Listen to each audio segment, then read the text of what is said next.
Assalamualaikum warahmatullahi wabarakatuh. Perkenalkan, nama saya Zulkifli Karim Afandi, NIM channel N0220, Prodi Keuangan Daerah. Pada kali ini saya akan membahas perbendaharaan bab 4, yaitu tentang pelaksanaan pendapatan belanja daerah.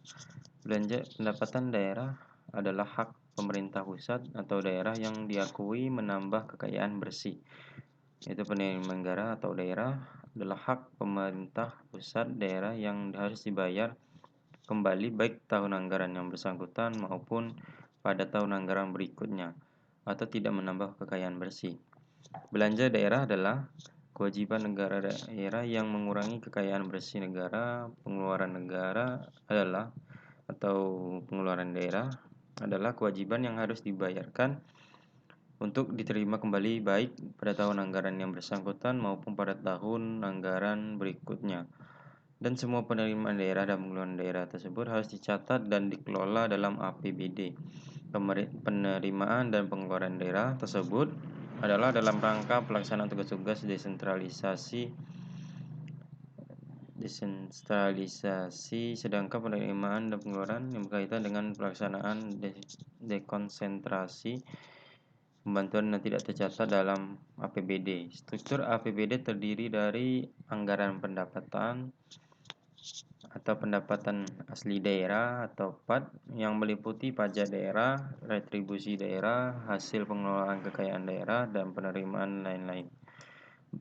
Kedua, bagian dana perimbangan yang meliputi dana bagi hasil, dana alokasi umum, dan dana alokasi khusus. Yang ketiga, lain-lainnya pendapatan yang sah seperti dana hibah atau dana darurat. Yang tiga, anggaran belanja yang digunakan untuk keperluan penyelenggaraan tugas pemerintahan di daerah. Dan ketiga, pembiayaan, anggaran pembiayaan, yaitu setiap penerimaan yang perlu harus dibayar kembali dan atau pengeluaran yang akan diterima kembali baik pada tahun anggaran yang bersangkutan maupun tahun-tahun anggaran berikutnya. Dan belanja daerah kaitan dengan program yang kegiatannya diklasifikasikan menjadi dua jenis. Yang pertama, belanja langsung dan belanja daerah.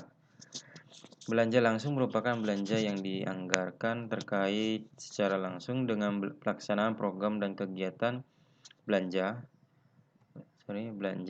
tersebut dilaksanakan untuk menjalankan program kegiatan yang dianggarkan pada belanja SKPD yang termasuk dalam belanja langsung. Di antaranya belanja pegawai atau upah dan honorer atau honorarium, belanja barang dan jasa, dan belanja modal.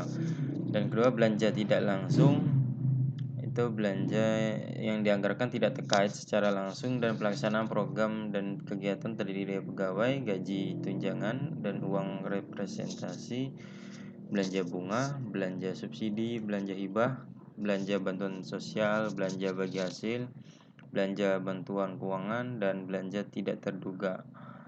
Dan kedua, belanja daerah tujuan untuk memajukan daerah dan mensejahterakan masyarakatnya. Semakin banyak pendapatan daerah yang mampu diperoleh, maka daerah akan semakin mampu mandiri membiayai belanja daerahnya. Agar semakin mandiri di suatu daerah, diperlukan kesadaran dari masyarakatnya untuk ikut serta menyumbang pendapatan hasil daerah melalui membayar pajak daerah hingga membayar retribusi daerah. Sekian nih dari saya untuk membahas bagian bab 4 tentang pelaksanaan pendapatan belanja daerah. Lebih kurangnya saya mohon maaf. Wabillahi taufiq wal hidayah. Wassalamualaikum warahmatullahi wabarakatuh.